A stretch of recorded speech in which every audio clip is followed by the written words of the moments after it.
So My Big Fat Greek Wedding 3 was directed by Nia Vardalos, written by her, starring her, as well as a bunch of other people from the previous movies, including John Corbett, Andrea Martin, Lainey Kazan, a bunch of other people appear in this movie.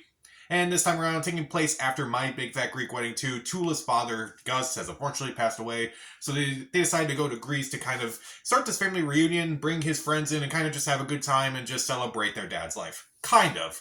That's part of the plot of this movie. So, why did I see My Big Fat Greek Wedding 3? Because, admittedly, I do like the first My Big Fat Greek Wedding movie. I remember seeing that movie when I was 8 years old, and I was in theaters, and it was in theaters, surprisingly. My parents took me to see that when I was 8.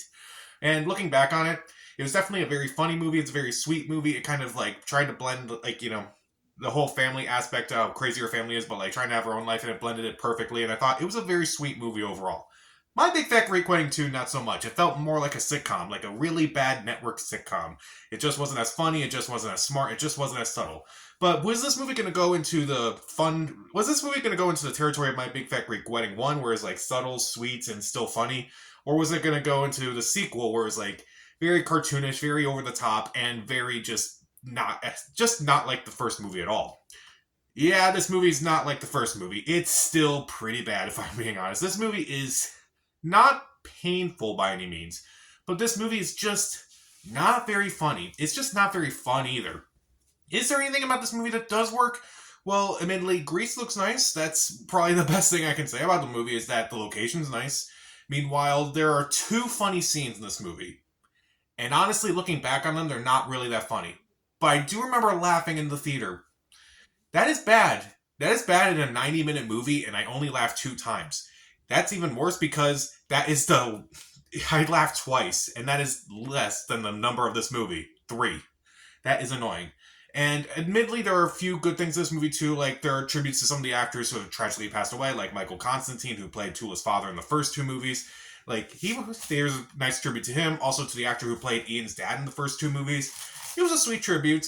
And also, admittedly, there are no bad performances in this movie. Everyone just tries the best they can.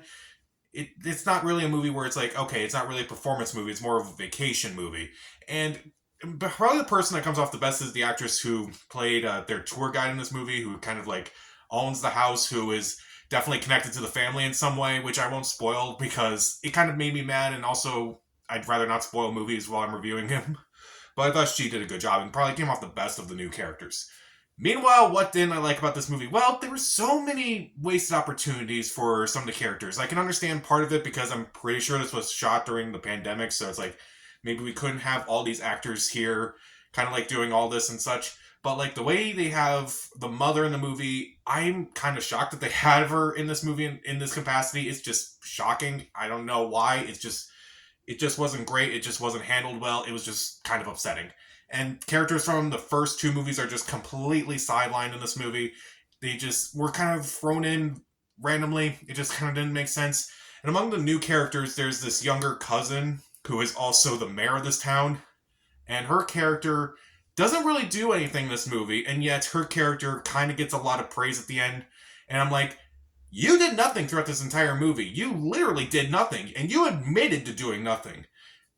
It just doesn't work. And meanwhile, the actual wedding, it actually doesn't come in until the last third of the movie. Yeah, they just plan a wedding randomly in this movie between 2 characters who you've never met until this movie, who you couldn't remember when it was announced they were getting married. And honestly, just why? I don't care about these characters. At least in the first My Big Fat Greek Wedding movie, we cared about Tula and Ian. In the second movie, at least we know, Gus and Maria from the first movie and how they have to get remarried now because of everything that they didn't go through, apparently. This movie has 2 characters that we never met before, never had the chance to get to know, and honestly, what's the point even? What is the point? I mean, I get the point. It kind of ties back into the first movie in some way, but I just don't know these characters, so I can't care about these characters enough to make me happy about them. Oh, I don't know why. It seemed like they were trying to have a potential wedding idea for My Big Fat Greek Wedding 3. Why didn't they just go with that? I just don't understand that. And also, there's this whole storyline about Gus's past that when I saw it in the movie, I was actually really angry. I'm like, why would you do this? Why would you actually go in this direction? I felt like it was another betrayal of the characters. Like, that's kind of how I felt about my Big Fat Greek Wedding 2. That movie felt like it had a lot of betrayals from the first movie. And this movie betrayed the characters even more somehow. I'm like, how? How is that even possible? That makes me mad. Like, I don't know why they would do that. It's just so annoying. And they kind of treat it like it's no big deal.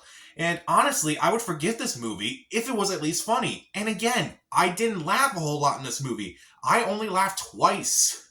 Twice. That is annoying. And to add insult to injury, I was the only person in the theater, so that doesn't help. When there's a bad comedy, it's honestly the worst type of movie to be bad. At least with a bad drama, a bad action movie, a bad horror movie, I can at least go into it and like laugh at various things, like what kind of things made this movie bad. Like maybe the editing was bad, maybe the acting was bad, maybe just something about it was bad. With a comedy, the one thing you have to do is laugh and smile. And this movie can't do that. The best way to describe this movie is that it's like pre-social media. If someone showed you their vacation photos and talked about all the things that they did on their vacation while watching their photos, it may not be fun. It might not be as fun as when they went on vacation, but you're kind of just stuck there doing it and kind of just listening to stuff, except you're actually seeing the vacation. I feel like they didn't really have an idea for a movie. They kind of just threw all this stuff together and just wanted to go to Greece for a vacation. I feel like that's how this movie came about. This movie is yet another way that this movie was just a sitcom. Like, it has sitcom plot lines, it has sitcom setups. It's just obnoxious. And they already had a really terrible sitcom back when My Big Fat Greek Wedding 1 came out. This movie's terrible. This movie's not fun.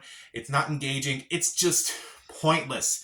It has no reason to exist other than let's have some moments where we have the cast back together again. And nothing. And just nothing. It's a nothing movie to me. So even though Grease looks good, and admittedly there are 2 funny scenes, and admittedly it's not a painful watch. I've seen so many movies where it's like, oh, this is painful and this may not be painful enough. And even though there are good tributes to some of the actors who have passed, and admittedly no one gives a bad performance in this movie, I just was not laughing throughout this movie. I felt the plot lines were just unnecessary. There were just so many, and they were just so all over the place. It felt like a sitcom. It looked like a sitcom. I didn't laugh. It felt like a vacation slideshow. It's awful. It's awful.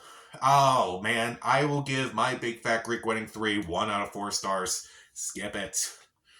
So, what's your favorite romantic comedy? Comment down below, subscribe to the channel. This is Pat. Stay safe.